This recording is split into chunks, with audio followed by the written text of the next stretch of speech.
Have you ever climbed a mountain before? It's exciting, right? But today we are going to talk about a specific mountain, the mountain of faith. And it has 3 steps: Islam, Iman, and Ihsan. And today I'm going to explain to you what that means and how you can climb that mountain so that you can reach excellence and stay on the top of the mountain with the best view. So the first step is Islam, submitting to the will of God in peace. It's about accepting the rules of the game that He has constructed for us because you are finally aware that it is the truth. But here is already where most people fail, because actually Shaitan makes it oftentimes very hard to get over the brick wall, over yourself.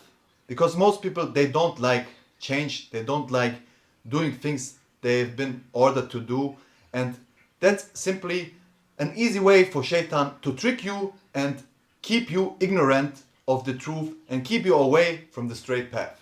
And I know it's not easy. I mean, I've been there myself. I was also at the point where I had to decide, should I now commit to a lifelong path of seeking God's closeness, or should I just continue the way I live, not knowing, probably not in the straight path, and probably never finding answers to the quest of the soul. Once I realized that Islam is the truth, there was still so many things in my head. Like, how should I pray my whole life 5 times a day and stuff like this? And what will my parents think, my surroundings, my friends? Will I lose everything? Will everything change, collapse? And yeah, basically at that point I was already so used to getting out of my comfort zone that I just committed. But I know that for many of you that is not as easy. But I want you to know that committing to God will increase every other area of your life, and it will make you so much more peaceful and a better version of yourself, and you will never regret the decision of submitting your will to God and not following Satan, because he is your sworn enemy, people. So don't listen to him. Don't allow him to keep you away from submitting finally. But if it makes you feel any better, I was also standing in your shoes and having this wall in front of me, not knowing what to do. But eventually it all turned out fine. Honestly, after just a few weeks of committing to the practices of Islam, I became addicted to them because they were so good to my soul and they benefited me in so many ways. And also, even though my parents on the beginning thought that I was a terrorist and I don't know what they were thinking because they were so brainwashed, at the end of the day, they realized this man is not so wrong. He's not so stupid. They accepted everything and our relationship kind of got pretty good, honestly. Probably even better than before. And honestly, we don't owe nobody anything besides to ourselves and our Creator, okay? And we have a responsibility towards our own souls to seek that spiritual quest and to take steps to grow closer into light. So basically, the first step, which is Islam, is just committing your body to the game, like praying, fasting, and even being kind to others. These are all the things that God has put upon us and that we are responsible for and will be held accountable for. Think of this first step kind of like learning a new sport. You commit and follow the rules and you develop a discipline until you develop also joy for practicing that religion. And committing to these practices is only benefiting our own souls, bodies, and minds in all ways possible. Whoever submits does so for the benefit of his own soul.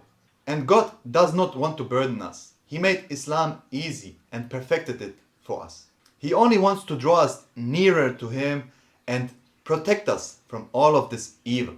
So the next step in the mountain is Iman, which is basically faith in the heart, conviction. You will need at least some kind of Iman in your heart before you can commit to Islam, because how would you ever commit with your body to something if your heart has no conviction at all and no faith? It means you believe in Allah, His books, His messengers, His angels, divine decree, whether good or bad, and you believe also in the last day, the final hour, judgment day. And believing in that puts you up for a journey to increase that conviction inside of your heart, because you want to be among His favorite people on the day of judgment. You want to increase in light during this life as much as humanly possible. Iman is faith, and the more faith we manage to build, the better it is for us. It's kind of like carrying a bright light inside of yourself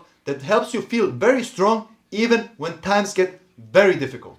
Our Iman, our faith, gives us that peace of mind and helps us truly surrender to the will of God and the divine plan. Now the last step, the final step of the mountain, is spiritual excellence. It's kind of like worshiping God as if you see Him.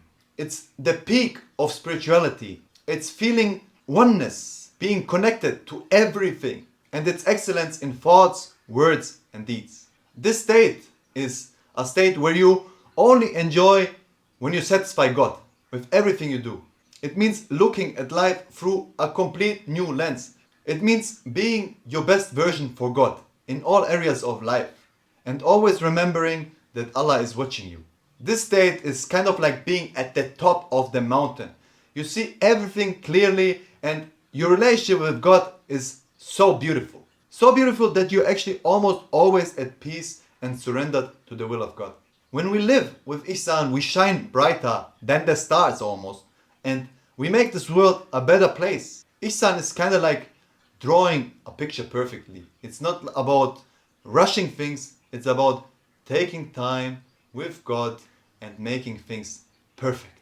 Look, everyone's journey will be different, but everyone is climbing this mountain.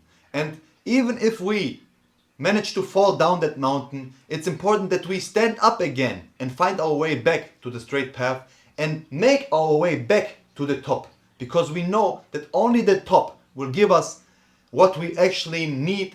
It doesn't matter how fast you go, but it's important that you don't lose sight of the goal. One thing, that spiritual excellence, inviting it into your life and working for it.